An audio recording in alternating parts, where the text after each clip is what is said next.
E aí nós temos 5 categorias de prece nesse capítulo do Evangelho, né? Preces gerais, preces pessoais por nós mesmos, né? Pelos outros, pelos espíritos, pelos doentes e obsediados. E muita gente fica com medo de fazer prece pelos espíritos, sendo que nós somos espíritos. A única diferença é que nós temos um corpo físico, né? Então, às vezes a pessoa fica assim, mas será que eu posso fazer? Eu posso fazer dentro de casa para o meu familiar que retornou à pátria espiritual? Eu não vou estar atraindo ele aqui para dentro de casa? Não vou perturbar? Não. A prece é um bálsamo, né? E aí, se ele, por acaso, nosso familiar estiver meio perturbado, ele até vai se esclarecer. Vai ser uma luz, vai ser socorrido. Então, é importante que a gente se utilize da prece em qualquer circunstância.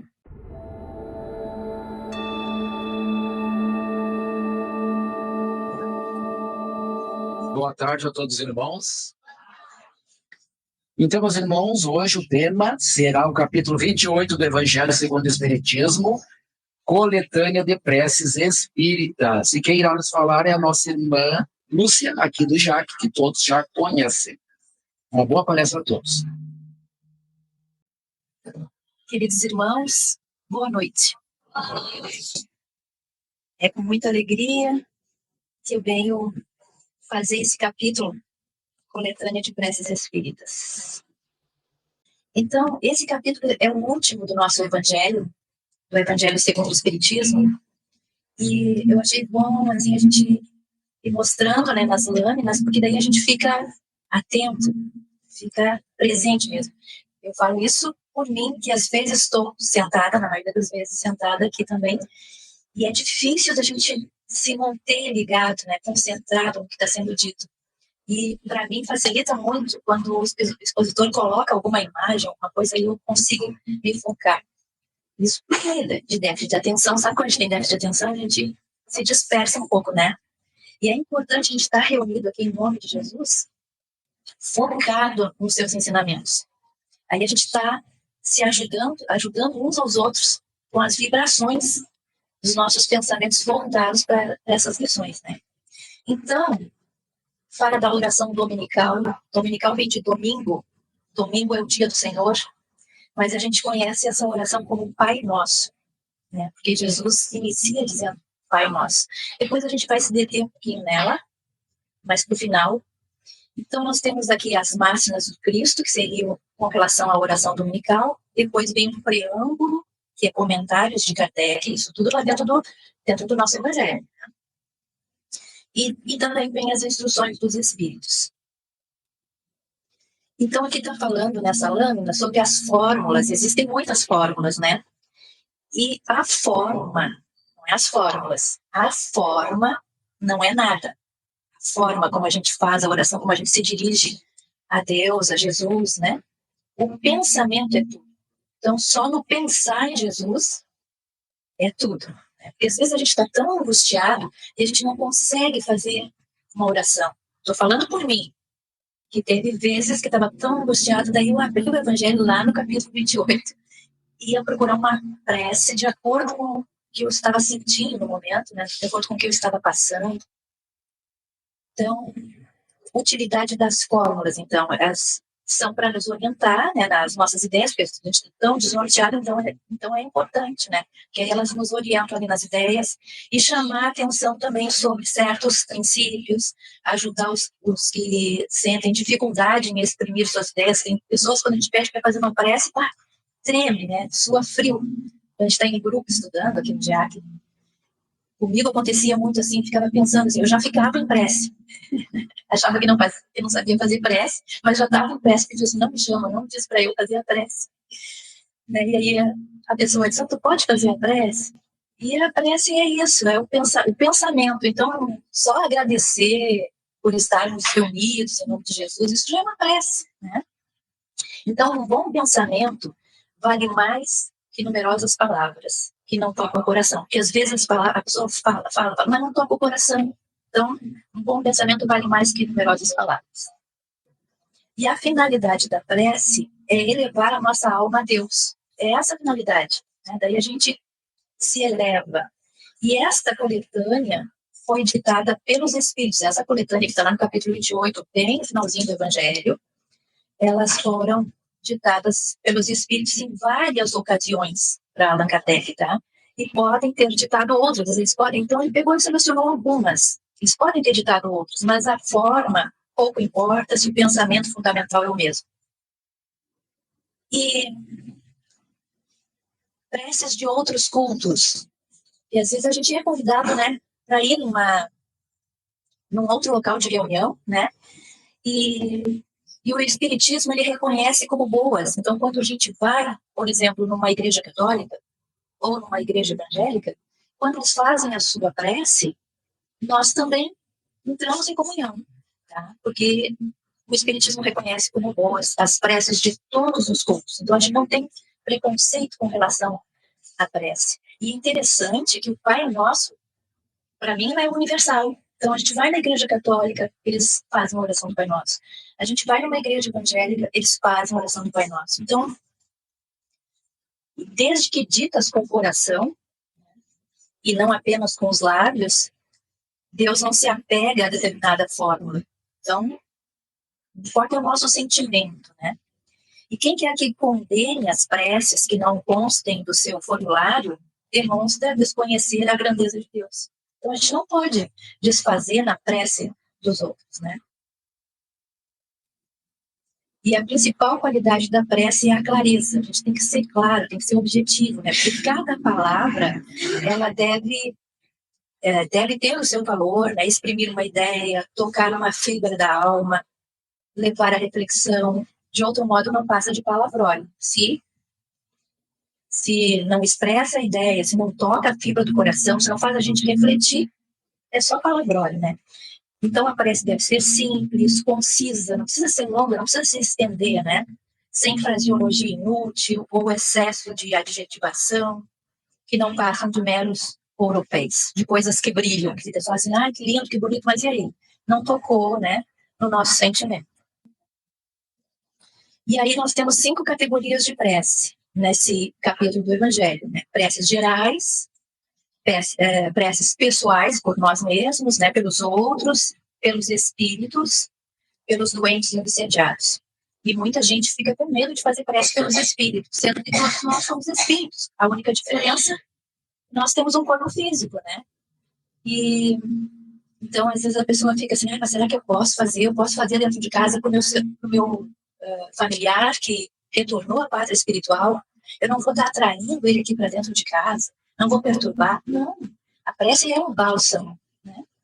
E aí, se ele, por acaso, nosso familiar estiver meio perturbado, ele até vai se esclarecer. Vai se tomar luz, vai ser socorrido. Então, é importante que a gente se utilize da prece em qualquer circunstância. E aí vem a prece, a oração dominical, né? Ela vem do próprio Jesus, porque os seus apóstolos, os seus discípulos, reunidos, vemos que ele sempre se voltava para a oração, estava sempre em oração. Eles pediram um dia, nos ensina a orar. E aí foi que ele, né, falou, Pai Nosso. E todas essas palavras que a gente já conhece, que a gente tem gravado, né? Porque no momento nosso, lá na nossa infância, né? A maioria de nós, já na nossa infância, ou era uma avó, ou era a própria mãe, uma tia, que nos ensinava a orar antes de dormir, né? E a oração que eles ensinavam é o Pai Nosso.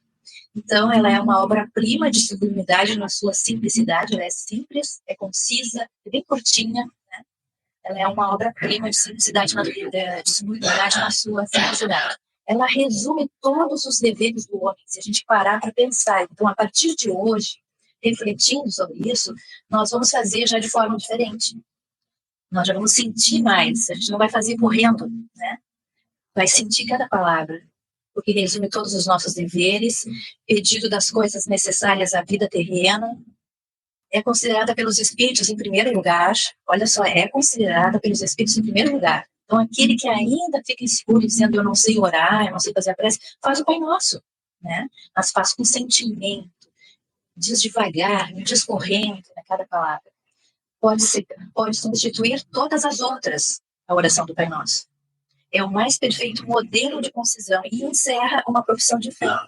Então, o sentido profundo que algumas das suas palavras encerram escapam à maioria. Então, a gente não entende, né? A gente não compreende.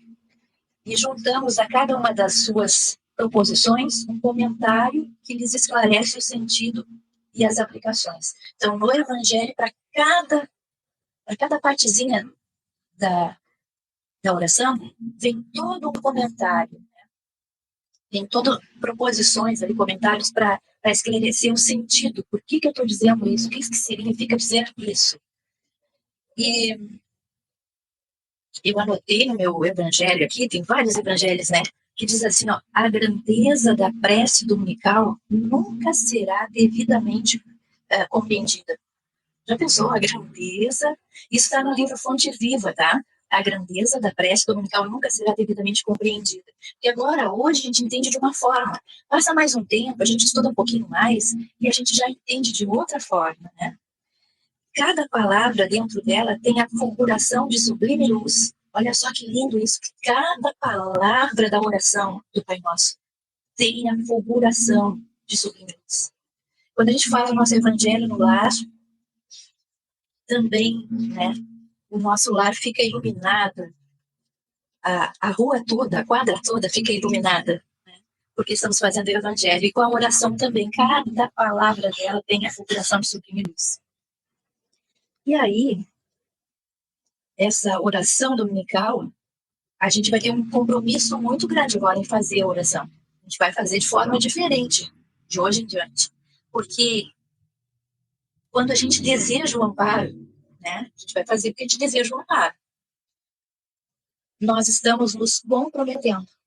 Então, eu desejo o amparo, mas tem que ter a minha parte também, né? Então, na oração dominical, você deseja o amparo do alto, mas também há de se comprometer com a renovação íntima.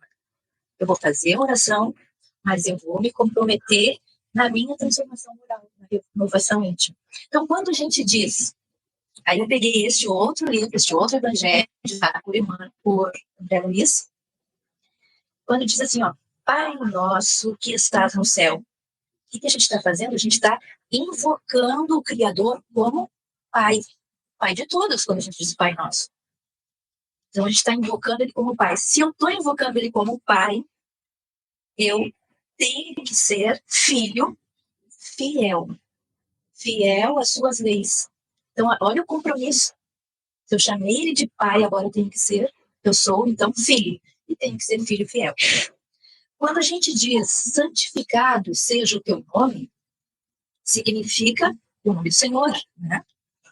E aí a gente está se comprometendo em seguir os mandamentos. Então, olha o nosso compromisso. Então, a gente vai fazer com muita seriedade, porque a gente tem que ter compromisso com o Pai. Venha o teu reino. Então, a gente está ansiando pelo reino de Deus. E aí a gente vai se tornar um súdito fiel. Olha, sempre falando da questão da fidelidade, da lealdade. Nós estamos precisando nos comprometer com isso, de ser fiel, de ser leal. Quando nós dizemos assim, ó, faça-se a tua vontade, assim na terra como no céu. Então, é a gente acreditando, a gente crendo na vontade divina. E aí a gente tem que guardar a obediência. Sabe que essa questão, faça-se a tua vontade, assim na terra como no céu, teve um período que eu não conseguia dizer essa parte. Teve um período que eu fazia as preces do Evangelho, lendo as preces do Evangelho, porque eu não conseguia organizar minhas ideias. E eu pulava essa parte, confessando para você, eu pulava essa parte, porque eu queria, na verdade, que fosse feita a minha vontade. E eu sabia que quando eu dizia, faça-se a tua vontade, eu tinha que aceitar, eu tinha que guardar a obediência, né? Porque Deus sabe o que é melhor para nós. Às vezes a gente acha que sabe mais que Ele, que a gente, né, fica pedindo coisas que a gente nem precisa. Dá-nos o pão de cada dia. Quando está suplicando o pão de cada dia, a gente está buscando, a gente se compromete em buscar o trabalho honesto. Porque as coisas não caem do céu. Eu peço o pão de cada dia, mas eu tenho que fazer ali uma coisa, ir atrás, né? Buscar o trabalho honesto. Perdoa as nossas dívidas, como perdoamos aos que nos devem. Então, a gente está implorando ali o perdão das nossas dívidas, mas a gente vai ter, então, que relevar os débitos alheios. Então, a gente vai pensar no outro, vai se colocar no lugar do outro e vai relevar, né? Perdoa as nossas ofensas, como perdoamos aos que nos ofenderam.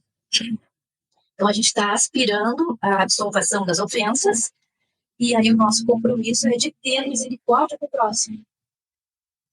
Não nos deixes entregue à tentação. Então, a gente pede a resistência das tentações, mas aí a gente tem que se livrar também daqueles desejos infelizes. Então, nós temos que fazer a nossa parte, né?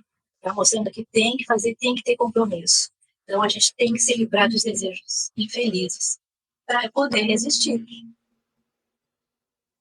Mas livra-nos do mal. E aí a gente roga o afastamento do mal, mas precisamos, então, combater as imperfeições, as imperfeições que temos ainda, né? Porque somos espíritos imperfeitos. E quando a gente diz amém, ou a gente diz assim seja, não importa, né? Quando a gente diz amém, a gente quer que tudo seja assim. Quando a gente diz amém, que tudo seja assim, de acordo com a vontade dele, né? Mas a gente tem que ter o compromisso de fazer a nossa parte. Então, olha quanta coisa, né?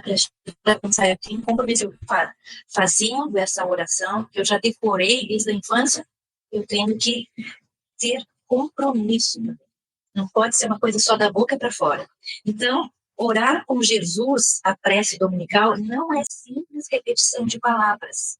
É consciência do compromisso com as lições do Evangelho. Então, não é simples repetição ali, né? É compromisso com as lições do Evangelho. Então, tudo aquilo que eu leio, ou a cada reunião que a gente vem e assiste um expositor aqui, a gente tem que ter esse compromisso com essas lições, com esses ensinamentos. E o Senhor, ele entende que a gente quer um alimento para o corpo, mas também que a gente deseja também esse recurso, esse aprimoramento do espírito, né? E Deus atende as tuas súplicas em qualquer circunstância. Às vezes a gente está tão aflito que a gente acha que Deus não nos atende. As coisas vão acontecendo da forma como tem que ser, como tem que acontecer, e a gente fica lá orando e diz, Deus não me atende, não me atende. Mas você diz que Deus não atende, mas quase sempre pede o que não precisa. Então tem tudo isso, né? Parece aquela criança birrenta que pede coisas que vão fazer mal, que vão prejudicar, que ela vai se machucar. Aí o pai diz não, a mãe diz não. Né? Assim é Deus conosco. Para ele nós somos ainda crianças, né? Nessa trajetória que a gente se encontra. Então Deus sabe do que nós necessitamos. A gente tem que ficar tranquilo com relação a isso. E nas aflições da vida a gente alega que Deus não atende às nossas preces, porque a gente pede riqueza, a gente pede facilidades, né? A gente quer vantagens. Então, cultivas revolta e ressentimento, isso é André Luiz falando. A gente cultiva revolta e ressentimento, embora a gente saiba que Deus nos conhece as necessidades, né? E nós queremos, então, o que não precisamos, o que realmente precisa, o que realmente a gente precisa, a gente não quer. E, às vezes, aquela dificuldade, né? O fato de eu não ter aquilo é aquilo que vai me ensinar a dar valor. Né? Então, às vezes, a gente vem privado de algumas coisas e a gente não entende por quê. Então, a gente sabe, a gente aprende no Espiritismo que existe uma lei de causa e efeito. O que eu planto, eu vou colher. E aí, na hora da colheita, a gente esperneia, né? A gente não quer saber. Então, ação de graça por um favor obtido. Então, a gente tem que fazer a nossa oração também, agradecendo. Às vezes a gente está desempregado e consegue um serviço. Então, a primeira coisa é agradecer. E a bondade divina te oferta inúmeros benefícios sem que percebas. Às vezes a gente está sendo atendido nas nossas necessidades e a gente nem se dá conta. Né? E outra coisa também que ele recomenda é a hora de dormir. Muitas vezes a gente está cansado de um dia de tarefa, de trabalho, E a gente deita, pega no sono e nem agradece pelo dia, né, por tudo que aconteceu durante o dia. E a gente tem que fazer uma prece antes de dormir. Se sabe que vai pegar no sono, então não deita, faz ela ali sentado na beira da cama, né? Muitas pessoas se ajoelham para fazer. Não há necessidade, mas é um jeito de ficar também assim ajoelhado, a gente não vai conseguir dormir, né? A gente vai querer fazer a prece para levantar uma vez que já está doendo o joelho, né? A gente não tem isso. Pode fazer sentado, de pé, onde quiser. Só que deitado a gente pega no sono. Pode fazer deitado? Pode. Mas a gente pega no sono. Mas a gente está cansado, né? E durante o sono, a alma se liberta temporariamente do corpo físico e tem a oportunidade de conviver com outros espíritos em encontros que obedecem às leis da sintonia mental, não importando a maneira como te mostras no mundo. Olha só, mais um pedacinho ainda. Cabe, pois, perguntar, para onde vais quando teu corpo está dormindo? Olha como é importante, porque nós não somos daqui, nós estamos aqui. Nós somos espírito, o nosso mundo é espiritual. Agora estamos na matéria, estamos aqui nesse mundo material mesmo, né? Então, durante o sono, a gente dorme, o corpo está adormecido, mas nós estamos despertos. E aí, a gente vai se reunir, vai se reencontrar com outras companhias que sintonizam conosco. E não importa, ainda diz, né, a maneira como a pessoa te mostra no mundo. Às vezes a gente se mostra, assim, todo mundo olha e diz assim, que pessoa maravilhosa, olha ali que tranquila, que isso, que aquilo. Farra, eu vou pra farra. Se eu, sabe, vou extrapolar. E depois, às vezes, a gente se assusta com algumas coisas e volta pro corpo correndo. Se acorda assim, ai meu Deus, tive um pesadelo. Né? E às vezes, muitas das vezes, acorda cansado. Porque ferveu um monte na espiritualidade. Então, a gente tem que ter esse cuidado. Né? Então, não resolve fazer de conta na vigília o que não é durante o sono. Então, durante a vigília, a gente, né, se mantém, se cuida, né? Até por várias questões, por causa do trabalho. Não vou agir assim no meu trabalho, né? A gente vai segurando certos impulsos, porque vai ter consequência, né? Mas, na verdade, a gente está ali só se segurando. E aí, quando dorme, a gente é o que é. O que resolve é o esforço da transformação moral. Então, segundo os ensinamentos de Jesus, para que, renovando o bem, seja sempre o mesmo em qualquer circunstância, no corpo ou fora dele. Então, quando a gente dorme, a gente está fora do corpo. Então, não tem por que também ter medo de morrer. Tem pessoas que têm medo de morrer. O corpo morre. Nós, espíritos, continuamos, porque nós somos imortais. Né? Então, o que resolve é o esforço da transformação moral. Então, a partir de hoje, a gente vai fazer um esforço maior ainda, tendo conhecimento dessas coisas todas que acontecem conosco, né? E tem uma oração do Emmanuel, é um Pai Nosso por Emmanuel. Eu gosto muito. Esse Pai Nosso por Emmanuel, eu decorei no tempo da pandemia. A pandemia foi outra situação assim que me deixou meio desnorteada, vamos chamar assim. Não teve quem não se desnorteasse. A gente tem conhecimento espírita, mas nós somos humanas e a gente sofre, às vezes, com o sofrimento dos outros. Né? Eu não estava com medo do desencarne, porque eu sei que a vida continua. Mas aí aquelas pessoas que a gente ficava, né, a notícia ficava dando, mostrando, sofrendo nos hospitais, sem leito, ou sem oxigênio, essas coisas todas, aí a gente sofre com o sofrimento das pessoas. E aí eu lembro que a gente fez vários grupos de oração. E eu entrei em todos eles, né, Rosane? A gente fazia pelo WhatsApp. E eu botava até o relógio para despertar. Se eu dissesse assim, tal horário, às 18 horas nós vamos estar fazendo oração. Eu botava no celular para despertar às 18 para estar ali mesmo, orando. E aí eu ficava assim meio atordoada, né? Não conseguindo ter contato. Trabalhando agora as ideias, né? E aí eu digo assim, não, eu vou fazer a oração do Pai Nosso. E encontrei a oração do Pai Nosso por Emmanuel, eu amei. Aí eu fazia sempre em todos os horários. e antes de dormir. E continuo fazendo hoje. Eu acabei decorando a oração do Pai Nosso por Emmanuel, que é o Pai Nosso, só que com outras palavras e um pouquinho mais, aumentou um pouquinho mais. Eu acho linda essa oração, que diz assim, ó, Pai Nosso que estás em toda parte. Assim, eu dizia com bastante sentimento, está em toda parte, Pai Nosso está em toda parte. Então, ele está aqui conosco, ele está lá fora, ele está nos presídios, ele está em todo lugar, na natureza. E é muito grande essa questão de Deus, que a gente não tem compreensão, não tem como descrever. Né? É uma coisa que eu não entendo ainda. Um dia eu vou compreender. Então, eu chamo ele de força soberana. É uma força soberana.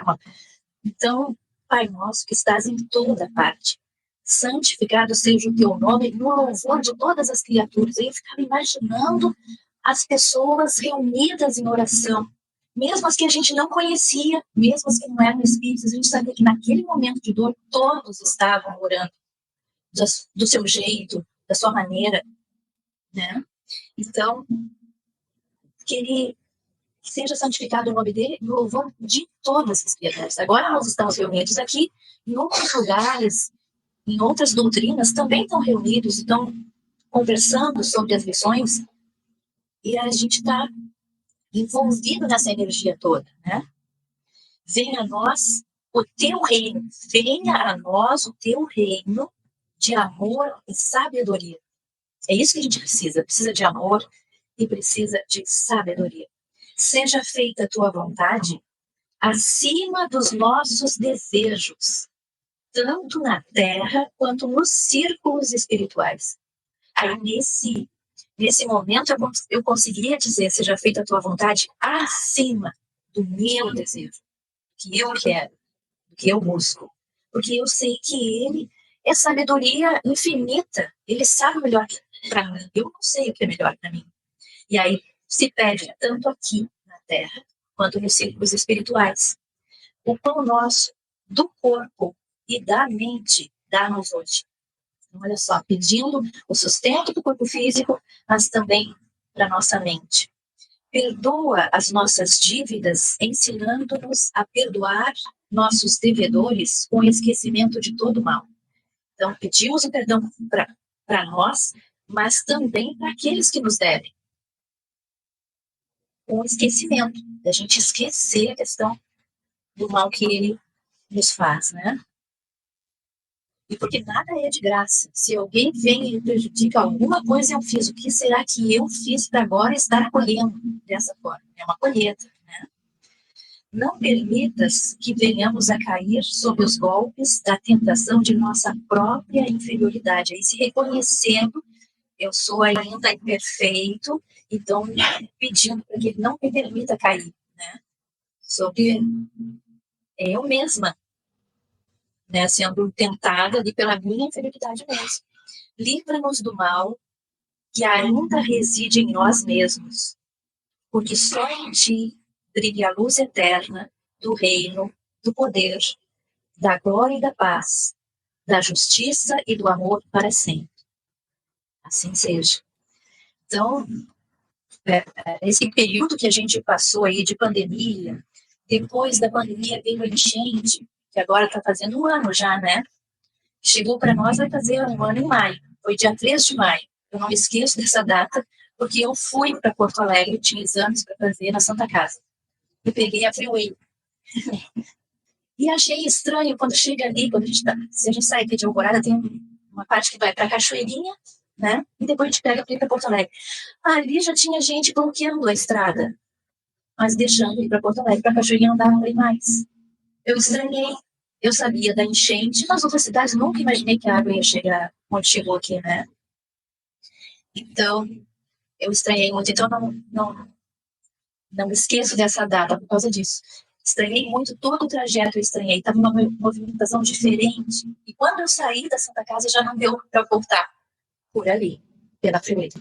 Aí voltei para um outro caminho e quando cheguei em casa, daí já fiquei sabendo da notícia toda, né?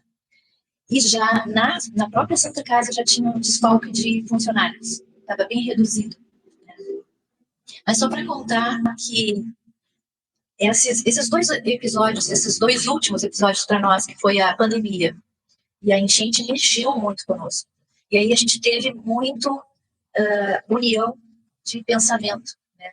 Se nós não fomos atingidos, a gente agradece a Deus por não ter sido atingido, mas a gente sabe que teve irmãos que foram atingidos e que a gente precisa se mobilizar. E que foi o que a maioria fez, que vocês fizeram, colaboraram conosco, e a gente foi levar o auxílio. E aí a gente estava unido em oração. E eu peço assim, ó, que não precisa acontecer nada, nenhuma catástrofe, nada, para a gente continuar unido em oração, pedindo uns pelos outros, né? Vibrando paz, vibrando amor, pedindo a nossa corrigenda, mas nos esforçando também para nos melhorar, reconhecendo, né, o quanto a gente ainda é fraco, o quanto a gente é falho. Então, quando aquela frase, conhece-te a ti mesmo, é isso, a gente tem que buscar esse conhecimento. E nos perdoando, sabendo que a gente é ainda muito imperfeito, mas se perdoar, não ficar também se martirizando ali quando a gente se dá conta de que errou, que falhou em algum ponto. Quando a gente se dá conta e viu que errou, falhou em algum ponto, que a gente busque consertar isso, que a gente busque o outro para conversar. Escolher o melhor momento, às vezes o outro também fica meio alterado, né? A gente espera, dá um tempo, e aí a gente busca o entendimento. O que eu tinha para trazer para a gente hoje foi esse capítulo, e em casa, pega o Evangelho e abra, é muita coisa. Tem muita coisa ali, e muitas orações para vários momentos da nossa vida, até para uma criança que nasce, ou por alguém que desencarna. No momento do desencarne de alguém, às vezes a gente está acompanhando no hospital, e a gente presencia o desenlace daquela pessoa ali. A gente pode ter o conhecimento que tem. A gente fica assim, não vem nada na nossa mente. Aí é bom que a gente vá já com o Evangelho, a gente já abre o Evangelho e já faz a oração ali, lendo, mas sentindo cada palavra. Importante isso, o importante é o sentimento. Então, pessoal, eu desejo a todos uma boa noite e que possam levar daqui essas vibrações amorosas que eu estou sentindo de vocês e que vocês levem para dentro dos lares, né? E distribuam com todos que lá estão. Muito obrigada, muita paz.